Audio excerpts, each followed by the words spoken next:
c'est François. On se retrouve sur Road Story et aujourd'hui pour parler livres et Jaguar Type E. La Jaguar en effet a 60 ans et c'est bientôt Noël. Alors j'ai trouvé le bon produit, le bon cadeau à faire à quelqu'un qui est fan de Jaguar et de belles autos. En effet, Michel Tonat a écrit un livre superbe sur le sujet. Vous pouvez le commander par souscription et l'accompagner de petits cadeaux, de reproductions, d'affiches, de photos, de lancements et sur l'histoire de la Type E qui sont carrément sympas. Et donc, à l'occasion du 60e anniversaire de la présentation de la Jaguar Type E à Genève, la plus belle automobile du monde, selon Enzo Ferrari, donc les éditions Rebenne vous proposent ce nouveau livre écrit par Michel Tonat. Et pour vous faire découvrir le contenu de ce livre, vous retrouverez dans l'article et à la suite de ce podcast des enregistrements d'une partie du livre.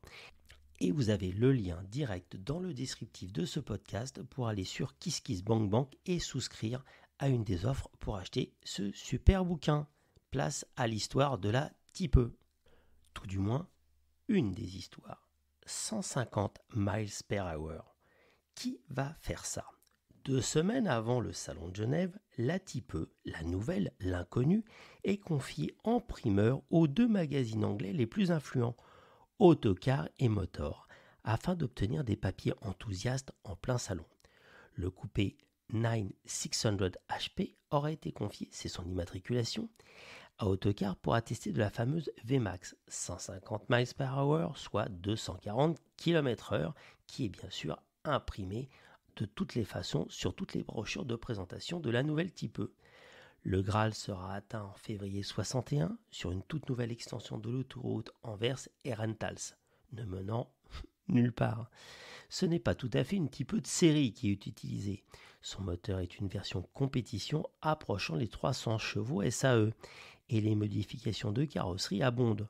Porte de coffre en aluminium, vitres et haillons en perspex, un matériau léger venu de l'aéronautique, un peu proche du plastique entre guillemets, abandon des butoirs de pare-choc et 9600 HP peint sur le capot permettant de grignoter bien sûr de précieux kilomètres/heure.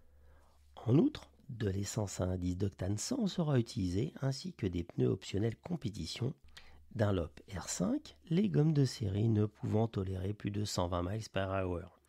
Le staff Jaguar attendra un jour de plus pour bénéficier d'un ensoleillement optimal, propice à la visibilité. Le E-Day, attention, le jeu de mots, plusieurs passages seront nécessaires pour atteindre tôt le matin les fameux 150 miles per hour. Pour être tout à fait exact, ce sera 152 miles per hour qui seront mesurés dans un sens, 244 km/h, et 149 dans l'autre, 240 km/h. Donc comme c'est la moyenne des deux, pareil gagné.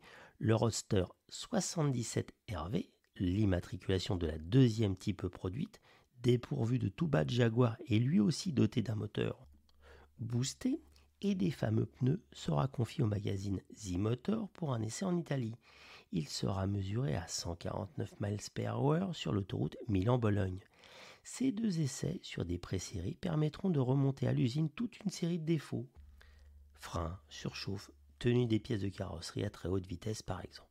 Si cet extrait vous a plu, restez avec nous sur Road Story pour avoir le 2e extrait de ce super bouquin. À bientôt.